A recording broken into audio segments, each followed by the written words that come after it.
So families have changed. This fantasy family we have that we celebrate in the media doesn't exist. One of the problems is that changes in families' lives are producing less consequences for children. Because there's one mother who's raising her kids and working 2 jobs at the end of the day when her adolescent kids hit her up as every good adolescent does. You know, right? She has a choice to make. As a mother, I have the same choice. Do I have the argument, or do I say what's needed? And depending on how tired I was, I would have the argument, because my sons are great, but they knew exactly the time I was getting into bed to bring up the issue. They are smart. I raise strategic thinkers. And I could decide whether I was going to be up for another 2 or 3 hours for us to have the conversation, or whether I could give in, because I was exhausted. The result of that is there's less consequences for our kids because we have less energy to mix it up with them. This is producing less resilience in our children, because what's resilience?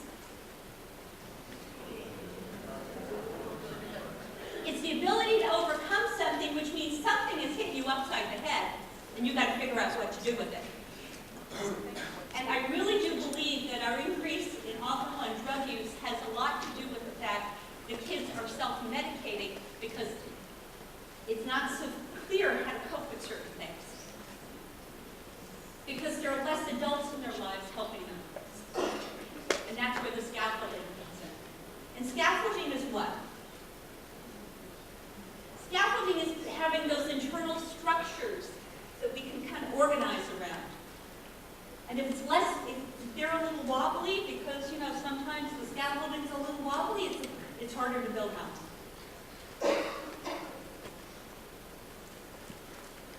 Here we go.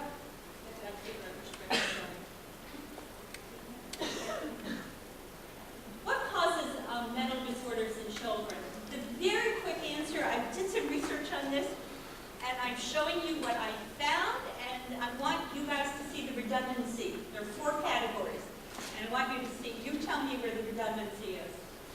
Because the researchers who put this together, I don't think saw that. There's hereditary illnesses, we know that. What are some of the chronic diseases that run in families? Well, there may be a predisposition for depression and anxiety. We're going to look at that because a lot of that has to do with environment and trauma and stress. Schizophrenia, diabetes. Clear markers for diabetes. What's another one? Cardiac. Cancer. Heart disease. Some mental illnesses, some. STDs, not running in families usually. Addiction. Clear markers that runs in families. So we have that. There's biology. Some biologic conditions may predispose somebody for a mental illness. These are neurochemicals in the brain, that give us our sense of well-being or don't give us our sense of well-being. Here we go. Environmental stress, stressful or traumatic events can trigger a disorder in a person with a vulnerability to a mental disorder.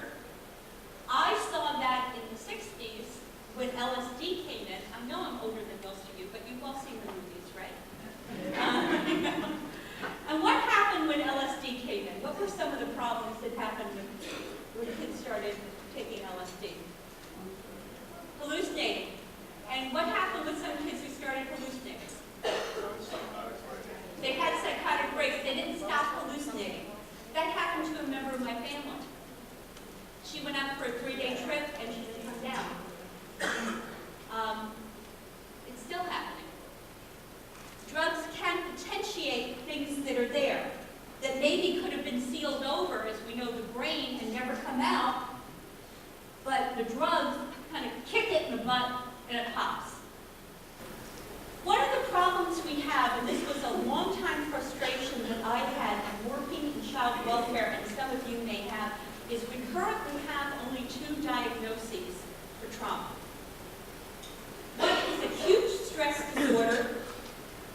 which we rarely see. I see occasionally in my office. Most of the time we don't see this. This is within 30 days of an event, somebody is having a negative reaction. Most of the time, if we see a trauma disorder, it's post-traumatic stress disorder. It occurs sometime after the event, and the experience of symptoms becomes pervasive. But there are very clear diagnostic criteria for PTSD. When I worked at the center I worked at, I would have an ongoing discussion with the psychiatrist that a kid was traumatized. And my psychiatrists, who were wonderful, and they're both still there where I work, would say the kid does not, what?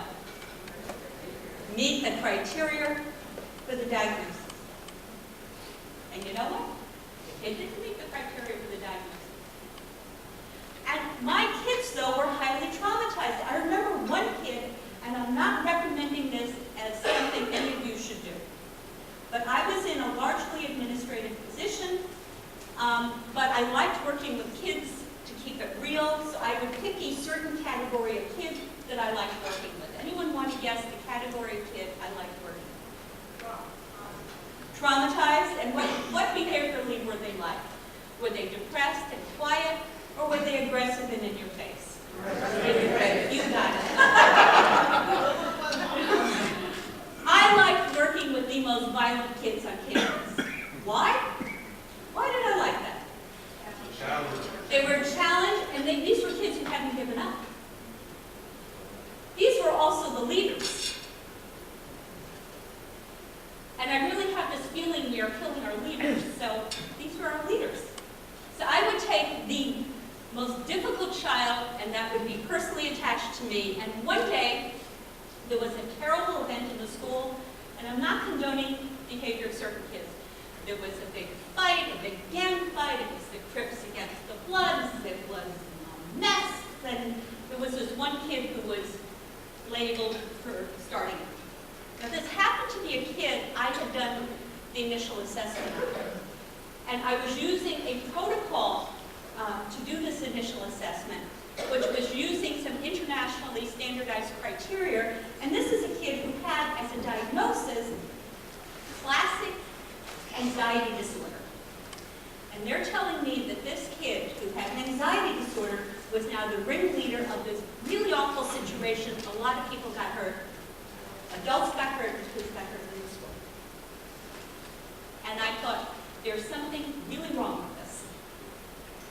There's something really wrong with this. And I said, I want to work with this kid. So got healed. And I went to the executive director, who at that point was a very passionate, charismatic woman.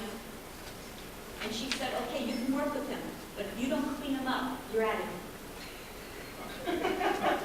Some of us know this person. I said, okay. I said, because if we can't work with this kid, we shouldn't be in business. This is a kid we should be able to reach.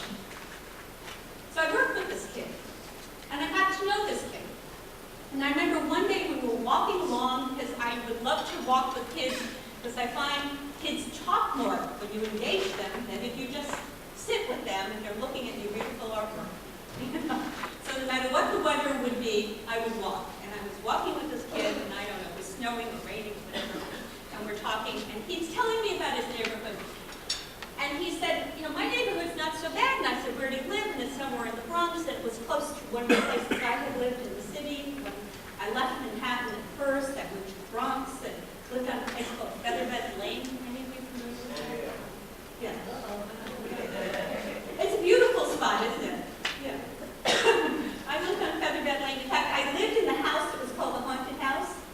I don't know if it's still, right at the beginning of Featherbed Lane was this old house. It wasn't an apartment building. It's the only time I swear to God I ever saw a ghost.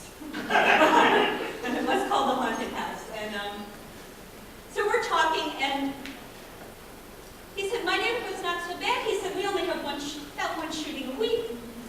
God, one shooting a week. And we're talking about this other kid who had significant mental health issues, such that this child, after he left our facility, has had stays of 2 and 3 years in state psychiatric facilities where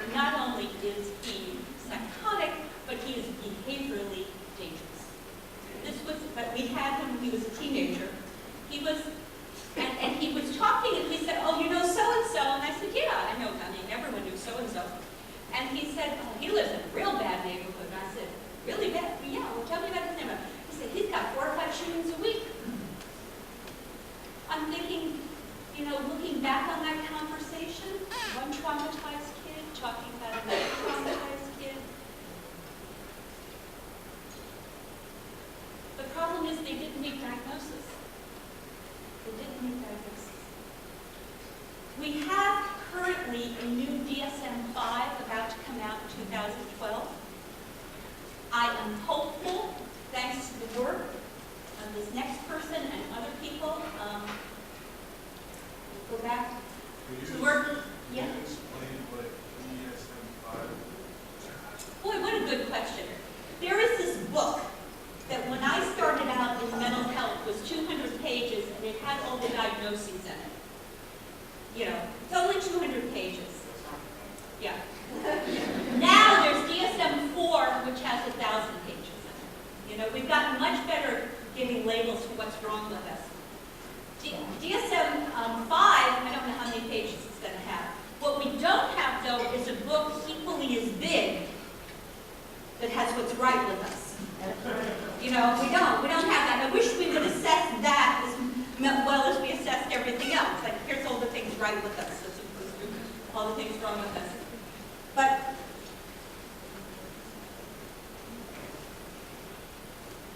symptoms of trauma, a big symptom of being traumatized is triggering. We know that triggering is one of 3 things. There's the fight response, the flight response, the freeze response. So many kids in care have what response? Fight response, which is why they're considered not able to be dealt with in their community. We take them out, we put them over here, when what we're really dealing with is trauma. I want you to start thinking how different maybe our approach would be if we use trauma as part of our assessment. When people freeze, what do? They do one of 2 different things usually.